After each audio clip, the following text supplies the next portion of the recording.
Buenas tardes. No sé si de oro o de, hay una expresión, de plata, el cobre, si pasamos por las edades, ¿no?, de los metales, cualquiera podría tener sentido. En todo caso, lo que yo creo, sí, es que en nosotros, desde la literatura y desde la acción política en Hispanoamérica, correspondemos a un grupo que se sintió muy identificado con Juan Bosch y al mismo tiempo que fuimos admiradores de su perfección literaria como gran cuentista, ¿no? Yo comentaba que justamente en el momento de la condición de Juan Bosch como presidente de República Dominicana, las acciones del derrocamiento que sufrió en la década del 60, combinaba eso con el descubrimiento de Juan Bosch como un gran escritor, ¿no? Entonces había una mezcla emocional que traspasaba la literatura de otros, ¿no?, autores que en la década del 60 uno admirara también. Y esta relación que parte desde experiencias de vida a veces son las más permanentes que pueda tener también un investigador de la literatura, porque ahí hay parte de los sueños, de los conflictos, de las angustias que vivimos individualmente, bueno, en mi caso, con un autor que también corresponde, ¿no?, a una historia simbólica de los conflictos, en este caso de América Latina. Porque en Juan Bosch se unen elementos fundamentales que caracterizan también a América Latina, que es la condición del gran político que busca las transformaciones de una condición desmedrada, más el gran intelectual, más el gran escritor, ¿no? Y los que nos formamos, en mi caso, en la segunda mitad del siglo XX en Chile, que teníamos como el modelo paradigmático a Pablo Neruda, por ejemplo, que representaba todo eso. Entonces era como un equivalente de Neruda en la narrativa y de la perfección literaria. Además, en épocas en que América era una especie de ruta de los exilios, hasta yo les puedo decir, hasta mi familia era una familia exilada que llegó a Chile porque era la zona de acogida. Después, desde aquí se dieron desplazamientos también de otros exilios. Entonces, Juan Bosch representaba todo eso.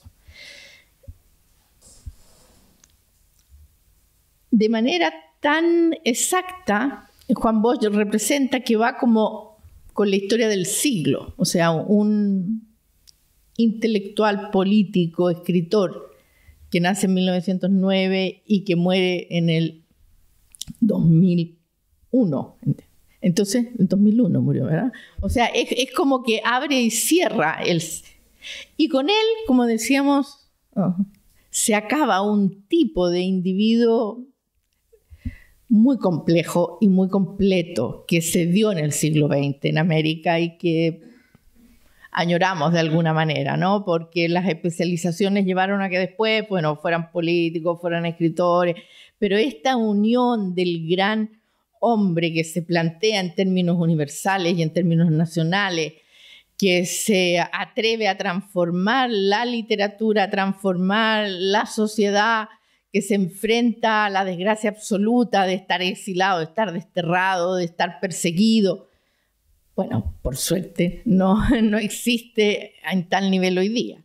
Pero él es un poco eso, ¿ah? De una familia también española que llega, o sea, están... ¿ah? Catalán, su padre. Claro, catalán, de Tortosa. No. Ay, bueno, que yo también catalán, sí. Sabadell. Sabadell. Bueno, mi familia vive en Tarragona. Así que... Pero bueno, pero son de Madrid. Bueno, entonces... Juan Bosch inicia en la década del 30 su actividad política y literaria. Tiene gran influencia de Pedro Enrique Sureña, ¿no? Un gran profesor que va a ser el que realmente le entrega la conexión con los grandes contistas europeos y hispanoamericanos. Su primer libro de cuentos lo publica en 1933, o sea que muy joven. Él descubre, ¿no?, que la literatura es una forma de establecer una mirada crítica muy lúcida sobre la realidad y cómo eso puede influir en un reconocimiento también de los espacios políticos y culturales. Entonces, en la década del 30, él comienza a publicar cuentos, también novelas, con su novela La Mañosa, y ahí yo hago fantasía con esto, pero me puedo imaginarme que eso es lo que yo encuentro de profunda unión con la literatura, que hay libros que marcan de manera casi definitiva una visión del mundo de un lector, como podría ser el caso de la lectura del ingenioso hidalgo Don Quijote de la Mancha en Juan Bosch, porque según confesiones de don Juan Bosch, la leyó 23 veces en su juventud. Leer el Quijote completo 23 veces, ¿no? Bueno, es justamente un proceso de descubrimiento alucinante, ¿no? Y el Quijote lo permite, o sea, bueno, yo hago clases sobre el Quijote, entonces cada vez que uno lee el Quijote lo revive, va adquiriendo niveles de interpretación más profunda, y si eso se da en un proceso de edad, mayor todavía, ¿no?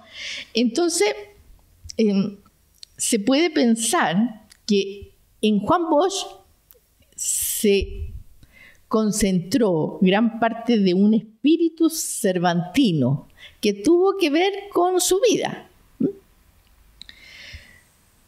Si comprendemos la profunda vinculación que se puede establecer entre una obra y su lector, el joven lector-escritor pudo incorporar en él el mundo imaginario cervantino como un hecho propio y vívido. Tal como defiende Don Quijote, es la acción lo que determina la condición del individuo, no sus orígenes limitados o excelsos. Porque, según dice Don Quijote al comienzo de la novela, cada uno es hijo de sus obras.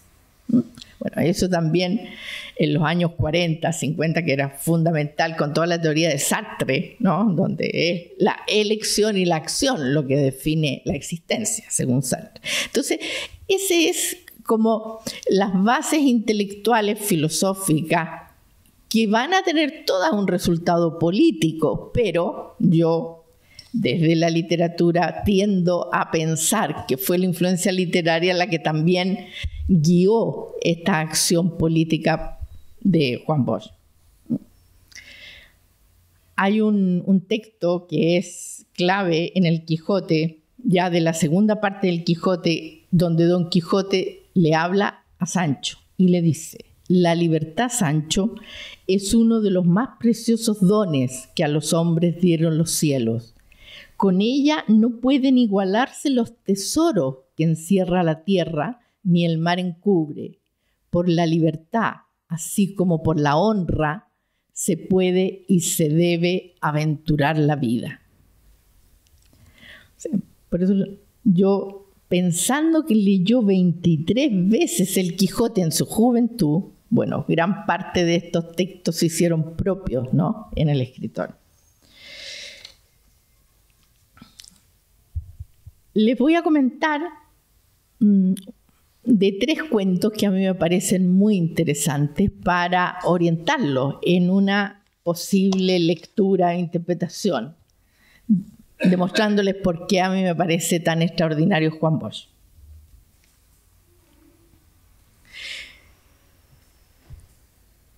El primer libro que publicó es de 1933. Ahí inicia un trabajo literario que será fundamental para la creación y consistencia original de un género narrativo que en la lengua española estará asociado a la literatura hispanoamericana del siglo XX. Los grandes contistas en el siglo XX son hispanoamericanos.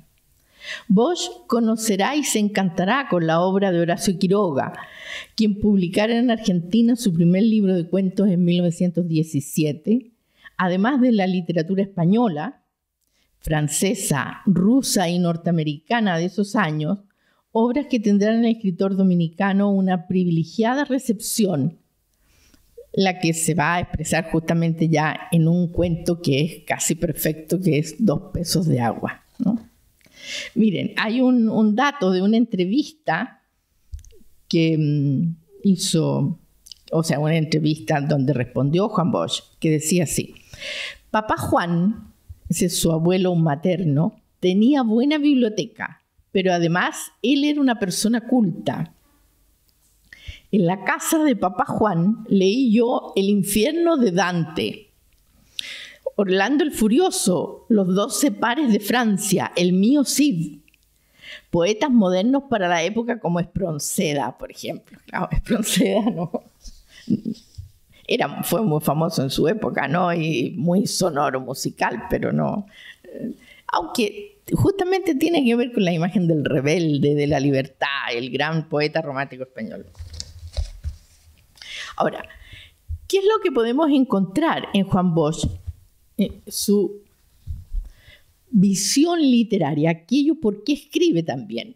Desde esa perspectiva, aunque no es la última versión de la teoría literaria, eso sabe muy bien Manuel, pero yo le tengo gran admiración a una de las primeras intelectuales hispanas, hispanoamericana, porque vivió su exilio en América, que fue María Zambrano, una filósofa española, discípula de Ortega y Gasset, la primera española que estudió filosofía, que estuvo en Chile en el año 37, que fue la primera que organizó colaboración chilena para la República Española, que estaba en guerra en ese momento en España, y luego desde el año 39 vivió un exilio terrible en Francia, después en México, en Cuba, y participó de todas las actividades,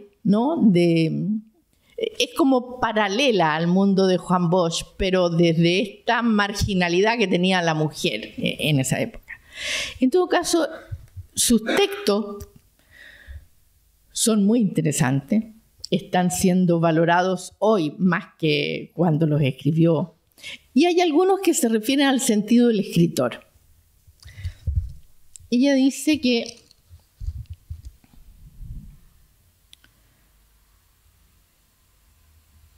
habla de el escritor que tiene fidelidad con aquello que escribe. Dice, ser fiel a aquello que pide ser sacado del silencio. Una mala transcripción, una interferencia de las pasiones del hombre que es escritor destruirán la fidelidad de vida. Y así hay un escritor opaco que pone sus pasiones entre la verdad transcrita y aquello a quienes va a comunicarla. Justamente lo que hace Bosch es ser fiel a aquello y aquello que quiere poner en evidencia, donde no es él el que se entrega como en una especie de escenario. Fidelidad que para lograrse elige una total purificación de las pasiones que han de ser acalladas para hacer sitio a la verdad. La verdad necesita de un gran vacío, de un silencio donde pueda aposentarse sin que ninguna otra presencia se entremezcle con la suya, desfigurándola. El que escribe, mientras lo hace, necesita acallar sus pasiones y sobre todo su vanidad. Miren ustedes la actualidad que tiene esa opinión, ¿no? La vanidad es una hinchazón de algo que no ha logrado ser y se hincha para recubrir su interior vacío. El escritor vanidoso dirá todo lo que debe callarse por su falta de entidad, todo lo que por no ser verdaderamente no debe ser puesto de manifiesto, y por decirlo callará lo que debe ser manifestado, lo callará o lo desfigurará por su intromisión vanidosa.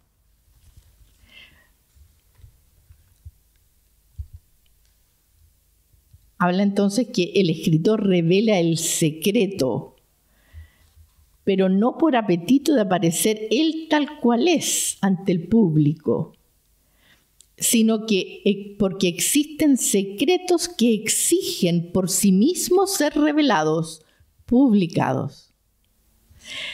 Desde esa perspectiva podemos entender la obra literaria de Juan Bosch. Realmente él, en sus textos, deja solo a ese secreto que es la condición del hombre hispanoamericano, primero, y del hombre en su sentido fundamental, ¿no? De superar el dolor de vida y superar el conflicto con la muerte.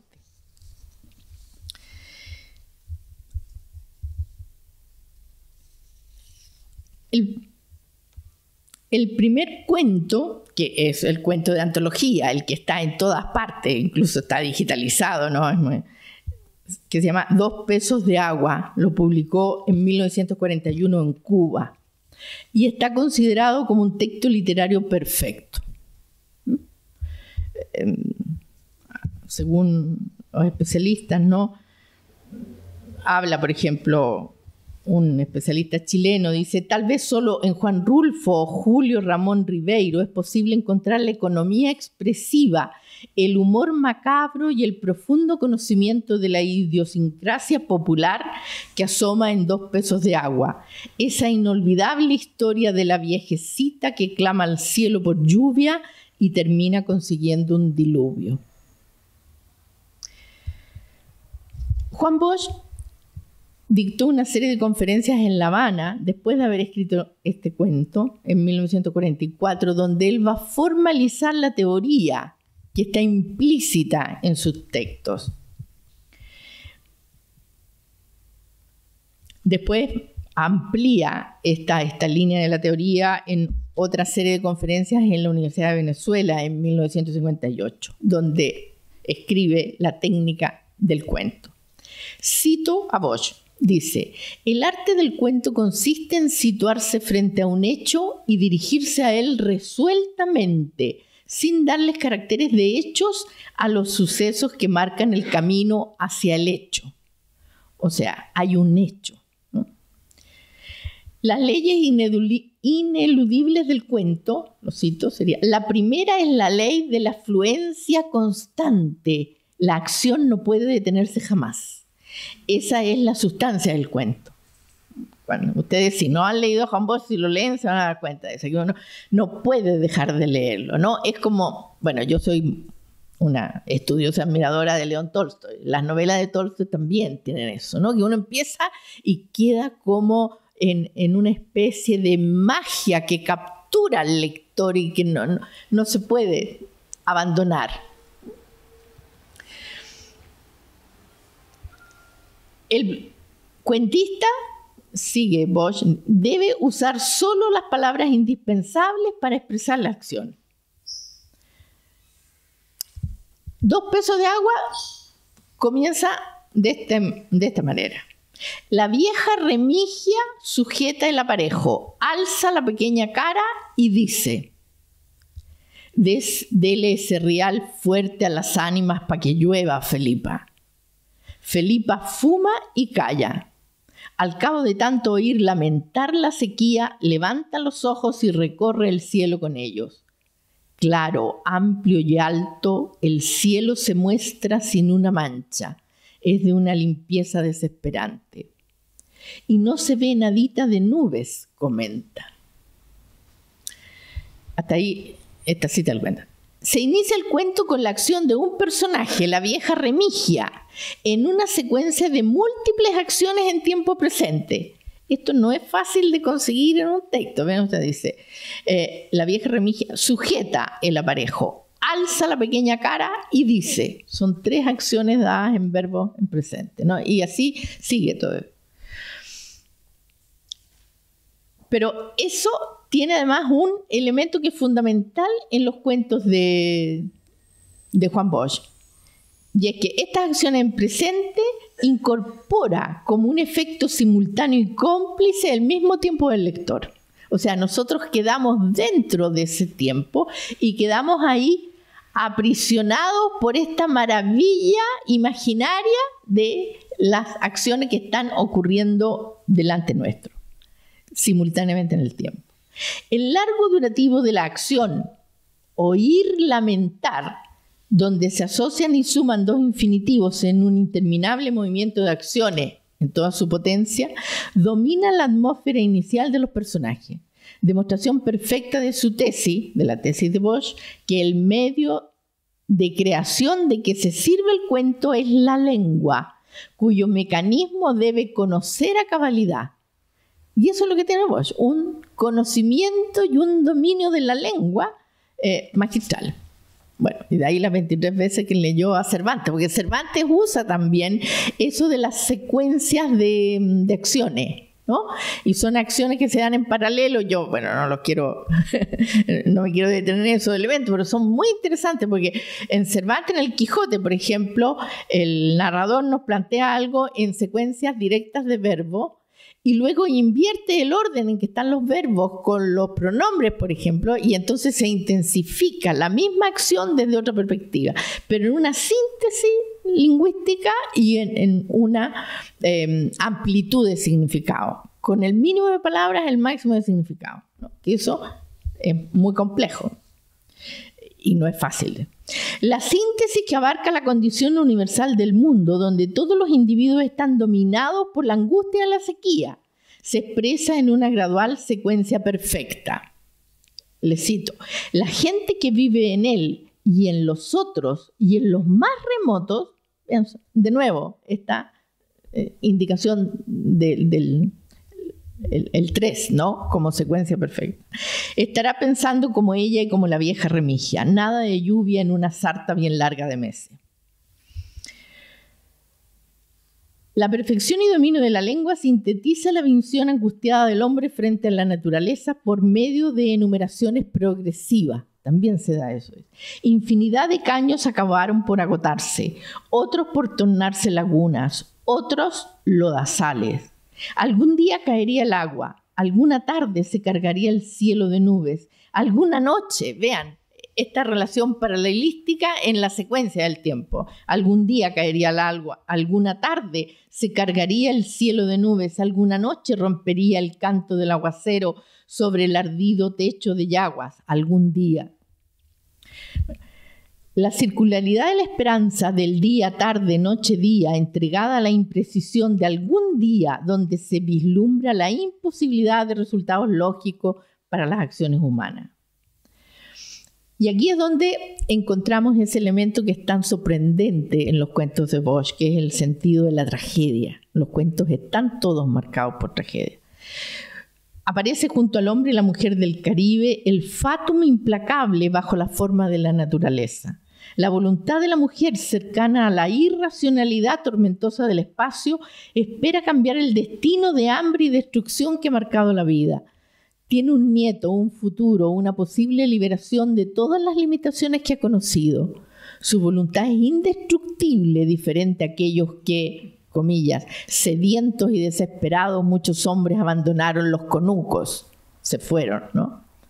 Buscará el apoyo en la fe de las ánimas del purgatorio, solo que las formas del fatum implacable de la naturaleza de América Latina comprende también a las mismas ánimas. Las ánimas, como concepción cultural, son reales y se expresan como formas de la naturaleza destructiva. Nada más hispanoamericano o mestizo, sincrético que los 2 planos del cuento, la vieja Remigia y las ánimas del purgatorio en su algarabía de lluvia. Maravilloso ejemplo literario de lo que se ha analizado sobre América Latina, ¿no? Sobre la síntesis de culturas, de mundos, de tiempo que significa la cultura en América Latina. Porque se va dando la vieja Remigia, que va a dar 2 pesos de agua para que las ánimas lleven la lluvia, ¿no? Y, bueno, lo terrible que cuando llega la lluvia dio mucho dinero la vieja Remigia, ¿no? Entonces ustedes se imaginan, ¿no?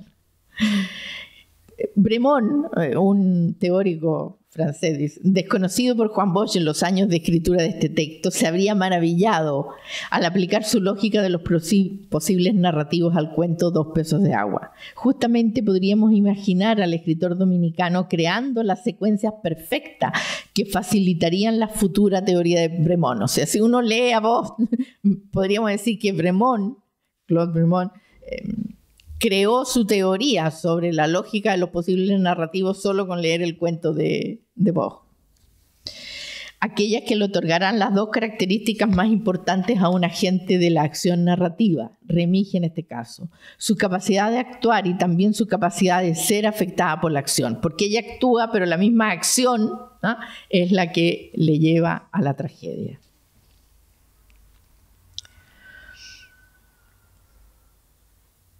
Mire, en parte de la teoría de Bosch sobre los cuentos, el cuento debe ser presentado al lector como un fruto de numerosas cáscaras que van siendo desprendidas a los ojos de un niño goloso. De párrafo a párrafo, la acción interna y secreta del cuento seguirá por debajo de la acción externa y visible. Si nos sorprende, emociona y cautiva 2 pesos de agua, se debe a que es, comillas, cito a Bosch, un hecho humano que conmueve a los hombres y tiene categoría universal, donde el autor sabe empezar y terminar el cuento.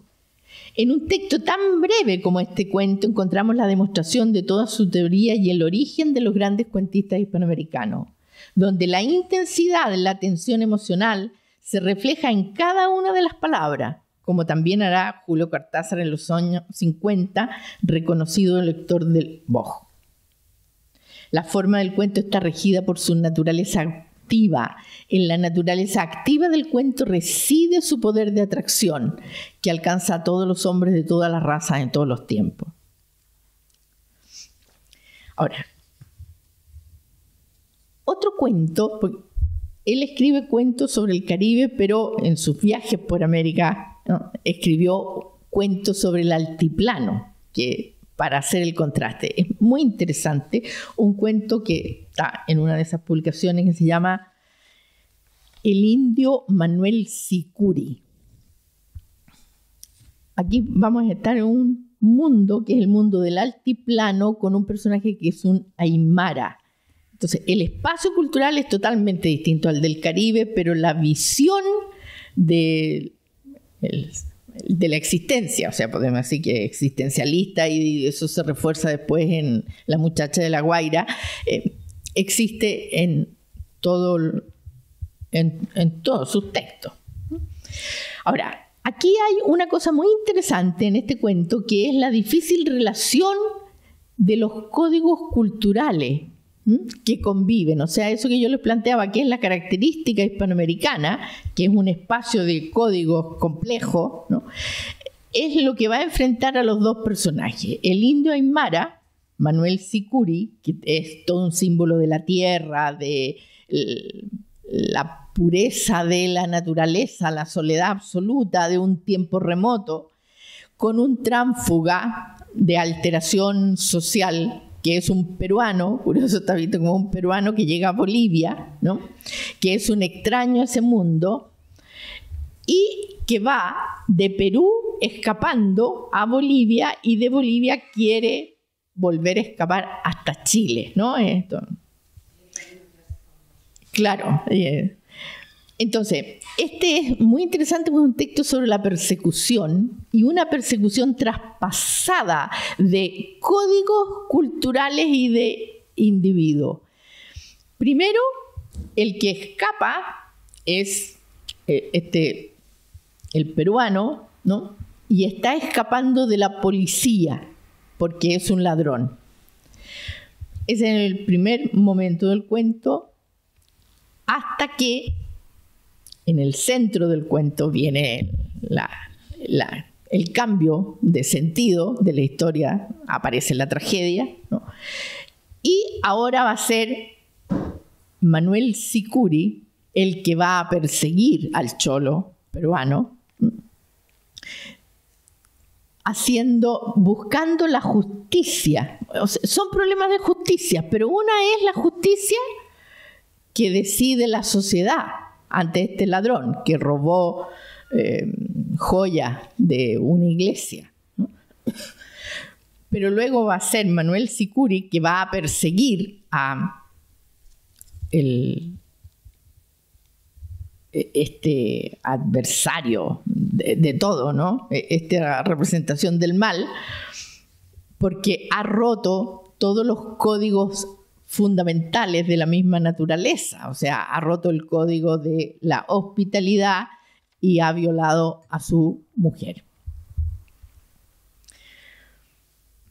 Ahora, el cuento es muy interesante porque está en distintos planos todas estas relaciones, que son los códigos culturales, cómo eso influye en una concepción social política y de sentido de la justicia, y cómo desde el verdadero sentido de la justicia no se hará justicia. El narrador sigue siendo siempre en los cuentos de Bosch un narrador muy original, es crítico y omnisciente.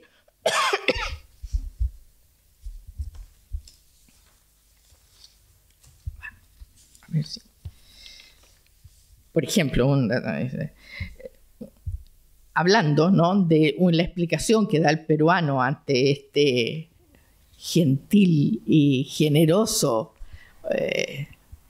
Aymara, dice el narrador, lo cual, desde luego, era mentira. O sea, el narrador que tiene el conocimiento de aquello que ocurre nos incorpora inmediatamente como cercano a esta sabiduría con que se despliega el narrador en el cuento, al lector le transmite justamente en forma de sentencia aquello que nos angustia profundamente porque ya sabemos que va a ocurrir una desgracia, ¿no? Y eso a través de un uso simple, perfecto, de adelantamiento constante de ese narrador.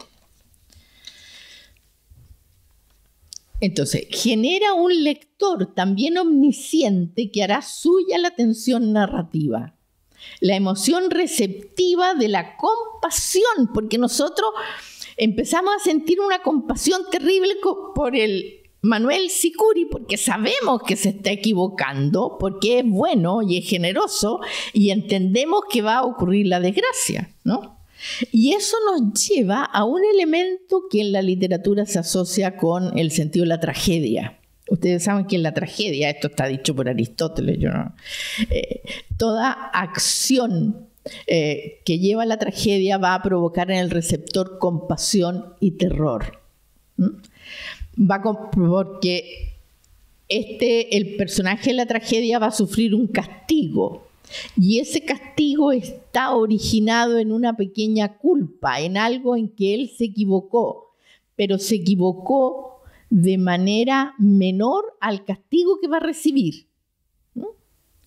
Entonces eso genera la proyección y todo el sentido de la catarsis del espectador en el teatro, que es lo mismo que nos provoca aquí el cuento, porque nosotros sabemos que tiene un defecto el personaje, Manuel Sicuri, pero ese defecto es justamente su absoluta ingenuidad.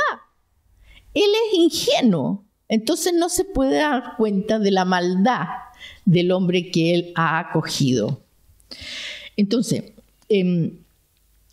se va a convertir de ese modo el personaje en un personaje trágico, con la angustia del lector. Porque el castigo que va a recibir va a ser mayor que la culpa. El castigo era tener, según nos dice el narrador, un corazón ingenuo. Dice, Manuel era confiado, ingenuo y cristiano.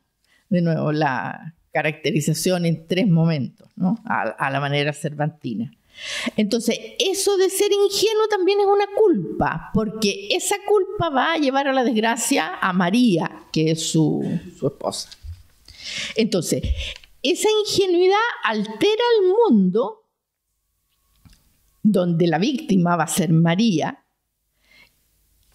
que está en distinto plano con la Virgen María, a quien le robó la corona, el cholo. Y entonces la culpa finalmente no es tanto la ingenuidad, sino la culpa de Manuel Sicuri será que por ser tan ingenuo queda destruida, bueno, va a ser violada la mujer, ¿entiendes? Que le había advertido.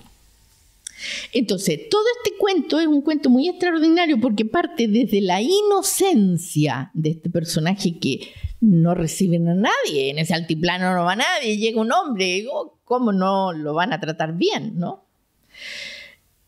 Pero desde esta inocencia a la revelación del mal. Ahora, esto es como desde la acción del cuento. Hay a nivel de lenguaje la misma maravilla que encontramos en todos los cuentos de Bosch. Por ejemplo, un paralelismo, déjenme, tenía aquí un paralelismo lingüístico, que aquí es donde yo, bueno, tendría que dedicarme a ver un trabajo de cómo influyó Cervantes en esto, porque son formas del siglo de oro, ¿no? Miren, dice: así como sintió y como actuó Manuel Sicuri durante esa angustiosa... Así fue, como sintió y como actuó Manuel Sicuri durante esa angustiosa mañana. De manera muy distinta sintió y actuó el cholo peruano Jacinto Muñiz. Está en paralelo. Estas son formas que se usaban mucho en el siglo XVI, ¿no? Entonces, está vista justamente la oposición perfecta en la síntesis del lenguaje. Con el mínimo de los elementos ya tenemos solo por esta narración la maravilla de reflejarnos ahí el grave conflicto de la acción, que es una acción trágica.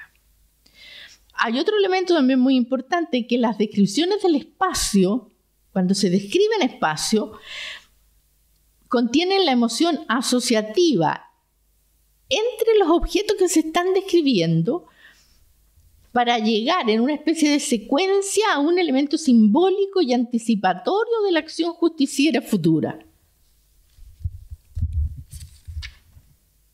Les explico, dice. Allí junto a la lana dormían los perros, 2 perros flacos, con los costillares a flor de piel, que no tenían función alguna y se pasaban los días recostados o caminando sin rumbo fijo por el altiplano, a veces corriendo tras las ovejas.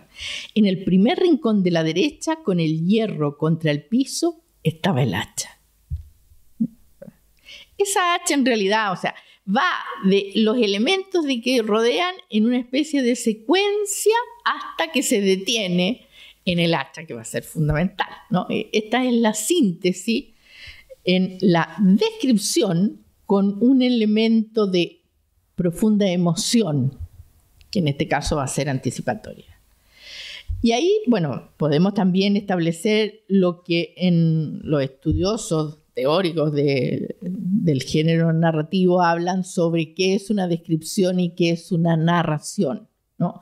Los textos de Juan Bosch nos entregan descripciones, pero esas descripciones son con elementos narrativos, porque hay una incorporación de un tiempo cercano al lector que hace que se genere esta especie de fascinación con aquello que se nos va contando.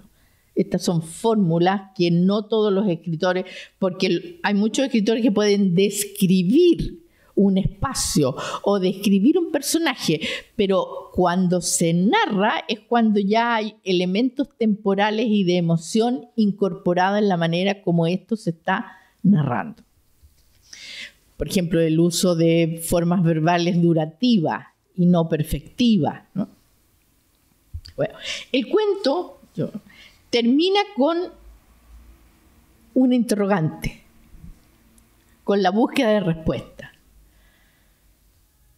donde se han puesto en contradicción las formas de la sociedad con las formas de la naturaleza. Un poco lo mismo que también está en 2 pesos de agua, pero aquí desde el sentido de la justicia, o sea, está en un nivel mucho mayor.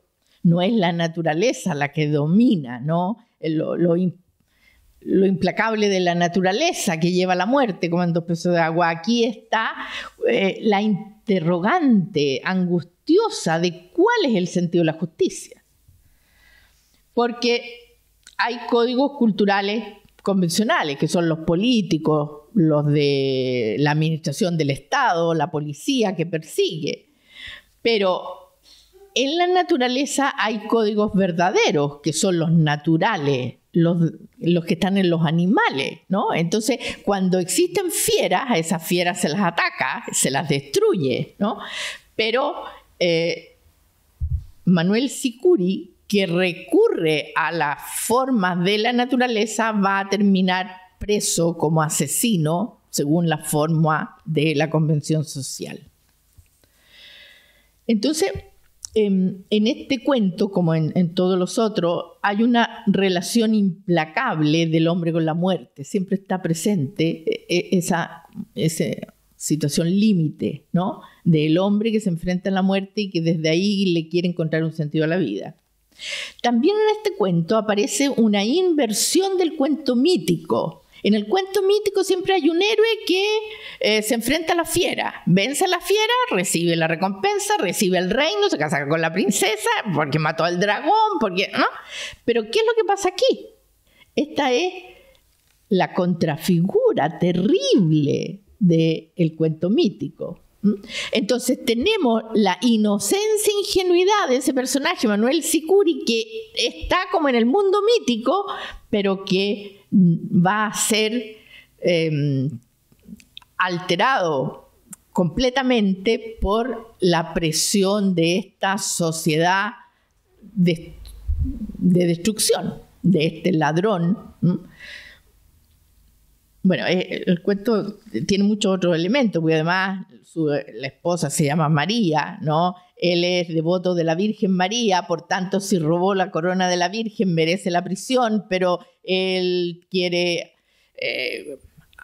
cuidar a este hombre perseguido. O sea, el personaje se mueve entre contradicciones, pero finalmente las contradicciones son las de los códigos culturales. Pero lo único que aparece como cierto es la muerte y la soledad. Como le digo, hay una inversión del cuento mítico donde el héroe recibe el premio o recompensa por matar a la fiera y restablecer el orden invertido. Pero aquí no. Quien mata al violador, al ladrón, al perseguido, termina preso, ¿no? Aislado de todo. Entonces, la pregunta es, ¿dónde está la justicia? Porque incluso Manuel Sicuri devuelve la corona que robó a la Virgen. Entonces está la relación de la corona a la Virgen María y qué pasó con su María. O sea, ¿quién es más importante? ¿La Virgen María, que tenga la corona, ¿no? O María, que le robaron toda su pureza y virginidad y la violó de manera bestial? Entonces aquí podemos ver, como en toda la literatura de Juan Bosch, que la ética aparece como la gran interrogación sobre la existencia. O sea, es la ética lo que mueve la dinámica de todos los cuentos de Juan Bosch. Esa búsqueda de respuesta a preguntas que en la tragedia humana parecieran que nadie está dispuesto a aclarar ni a superar. Bueno, el tercer cuento lo dejo para otro momento, porque la muchacha de La Guaira no voy a alcanzar, ¿no? Porque la muchacha de La Guaira es muy apasionante también, y ahí aparece el último que escribe, un sentido existencialista. O sea, ahí sí que tenemos un personaje que no le encuentra sentido a nada y termina en el suicidio, ¿no? Lo escribió en Chile, sí, eso lo escribió en Los Molinos de Niebla, ahí por mi región, ¿no? Yo soy de Valdivia. Entonces, Ahí escribió, y es maravilloso porque si ustedes han estado en Niebla, en la desembocadura del río, ahí frente, y en Los Molinos está un poco más al norte, ese mar extraordinario, ahí evocó el mundo caluroso, de colores, de pájaros, del Caribe, y escribió La muchacha de La Guaira, que también tiene una estructura perfecta. Los mismos elementos que yo les indico, el uso del lenguaje, los tiempos en relación a las acciones, cómo se plantea una síntesis inicial en el cuento, que es lo que hace también en el indio Manuel Sicuri, y luego se va revelando todo eso. Entonces el lector también tiene una especie de indicio primero de que aquello ya es parte de una tragedia. Bueno, muchas gracias.